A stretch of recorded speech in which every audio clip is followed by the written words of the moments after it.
अस्सलाम वालेकुम दोस्तों। तो आप देख रहे हैं YouTube channel with Nasir Gondal. आज का हमारा जो वीलॉग है ये जो यूएई गवर्नमेंट ने अनएम्प्लॉयड इंश्योरेंस की स्कीम निकाली हुई है, जो कि पहले सिर्फ जो फेडरल गवर्नमेंट के स्टाफ था या एम्प्लॉय थे और जो प्राइवेट कंपनियां थी जैसे कि मेनलैंड की जो कंपनियां थी एलएलसी थी उन पे ये एप्लीकेबल था। लेकिन अब जो है वो अभी 2 दिन पहले एक नई अपडेट आई है 2 मई को कि अब जो फ्री जोन की कंपनियां हैं उनके जो एम्प्लॉइज हैं उनको भी ये जो अनएम्प्लॉयड इंश्योरेंस है वो करवाना ज़रूरी है।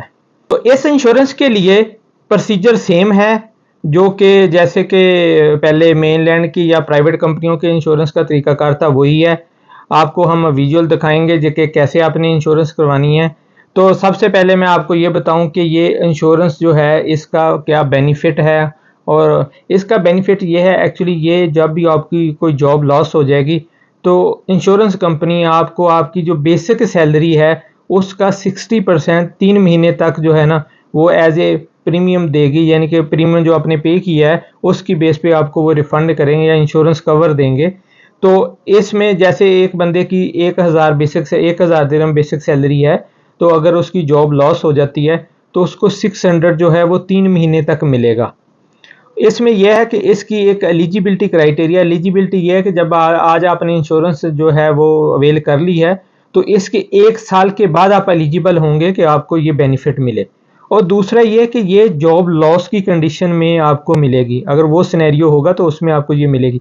ये नहीं कि आप रिजाइन कर दें किसी कंपनी से तो आप कहें कि ये इंश्योरेंस आपको मिलेगी, ये ऐसा कुछ नहीं है। और ना कोई आपने इलीगल एक्टिविटी अगर की है उसकी बेस पे या आपने कोई करप्शन की है या कोई फ्रॉड किया उसकी बेस पे कंपनी आपको टर्मिनेट कर देती है तो उसकी बेस पे भी आपको इसका कोई बेनिफिट नहीं मिलेगा।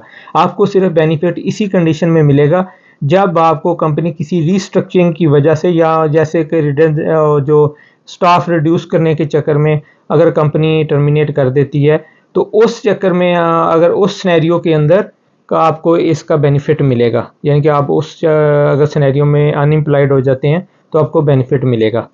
तो अभी आपको एक ये इसका विजुअल दिखाते हैं कि ये आपने कैसे ये इंश्योरेंस जो है ना वो अवेल करनी है और इसका क्या प्रोसीजर है। तो ये आपने ILOE जो है ना इस पे जाना है।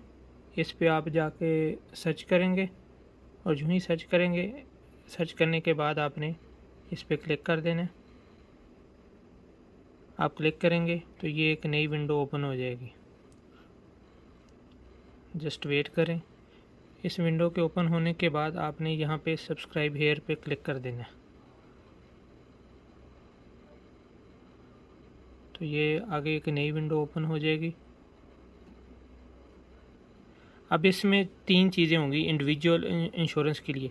इसमें सेक्टर हैं, ये प्राइवेट सेक्टर है, ये फेडरल गवर्नमेंट है और ये नॉन रजिस्टर्ड इन जो है ना MOHR यानी कि मिनिस्ट्री ऑफ ह्यूमन रिसोर्स जो है ना, क्योंकि ये फ्री जोन है तो ये प्राइवेट और फेडरल गवर्नमेंट के अंडर नहीं आते, ये इस वाली कैटेगरी में आते हैं। तो आपने इस पर क्लिक कर देना है। इस पर क्लिक करेंगे तो इसमें 2 ऑप्शन होती हैं, एक यहाँ पर रजिस्ट्रेशन अपनी करवा लें या आप डायरेक्ट कर लें। तो इससे बेहतर है कि आप जो है ना डायरेक्ट पे जाएं। डायरेक्ट में आपने क्या करना है कि आपने अपनी एमरत ID और आपने अपना मोबाइल नंबर जो है ना वो इंटर करना है।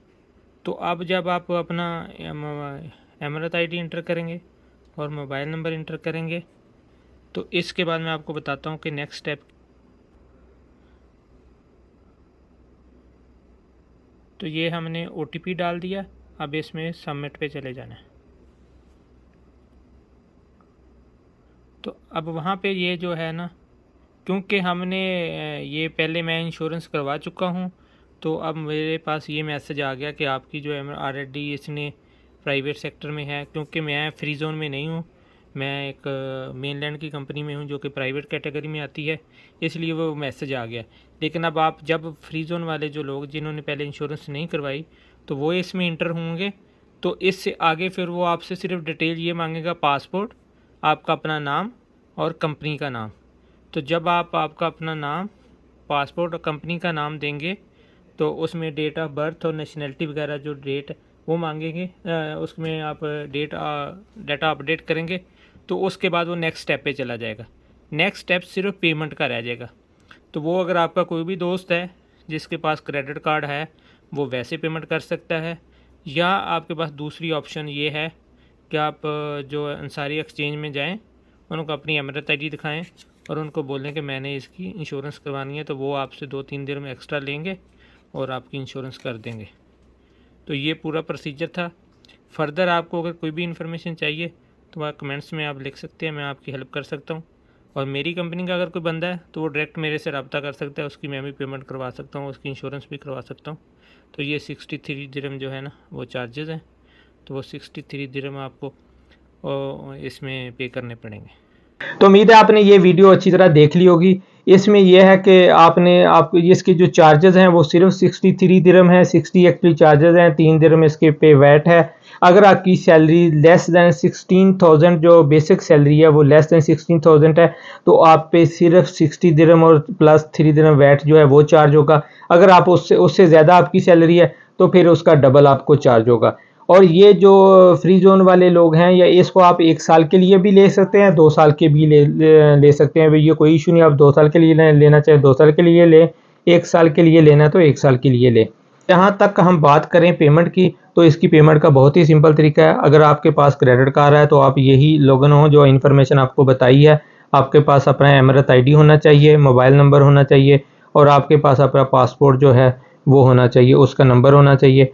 आपने उसमें इंफॉर्मेशन पहले एमरत आईडी और मोबाइल नंबर आपने डालना है, उसकी बेस पे वो आपके मोबाइल नंबर पे एक ओटीपी आ जाएगा, वो ओटीपी आपने उसके अंदर डालना है। तो नेक्स्ट स्टेप पे चले जाएंगे और नेक्स्ट स्टेप पे वो कुछ इन्फॉर्मेशन है जैसे पासपोर्ट नंबर है, नेशनैलिटी है, डेट ऑफ बर्थ है और आपका अपना नाम, कंपनी का नाम, वो इस पे इंटर करना है और कंडीशन को क्लिक करना है और आप नेक्स्ट स्टेप पे पेमेंट पे चले जाएंगे। वहाँ पेमेंट पे आप जाके क्लिक करेंगे तो उन्होंने जैसे नॉर्मल हम कोई भी पेमेंट करते हैं या क्रेडिट कार्ड के थ्रू तो वो पेमेंट का ऑप्शन आ जाएगा, पेमेंट करें।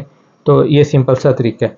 लेकिन अगर आप ये इंश्योरेंस जो है वो 30 जून तक नहीं लेते तो फिर ये आपके लिए प्रॉब्लम है, क्योंकि आपको इसका 400 का फ़ाइन आएगा और 400 फ़ाइन के बाद भी अगर 30 जून के बाद भी आप नहीं लेते तो फिर मंथली इसके फ़ाइन जो है ना वो आएगा। तो इसलिए आप उसे रिक्वेस्ट है और ये आपकी फेवर की बात है कि आप जितनी जल्दी हो सके इस इंश्योरेंस को अवेल करें, ये आपके बेनिफिट में ही है। और ये क्योंकि अब लीगल है और ये इनके कंप्लाइंस आपने करनी है, ये यूएई के लॉ के मुताबिक है, यूएई की कंडीशन है, आपने ये करनी है, तो ये आपको हर सूरत अब लेनी ही पड़ेगी। ये अब कोई फ़र्क नहीं रह गया कि आप फ्री जोन के स्टाफ हैं या आपके प्राइवेट कंपनी के स्टाफ हैं, यानी कि मेनलैंड के हैं, तो अब आपको ये इंश्योरेंस लेनी ही होगी। तो उम्मीद है आपको ये मेरा वीलॉग पसंद आया होगा। अगर आपको पसंद आया तो आप इसको लाइक करें, कमेंट्स करें और आगे शेयर करें। और जिन दोस्तों ने मेरा अभी तक जो है चैनल सब्सक्राइब नहीं किया, उनसे रिक्वेस्ट है कि चैनल को सब्सक्राइब करें। शुक्रिया, अल्लाह हाफिज़।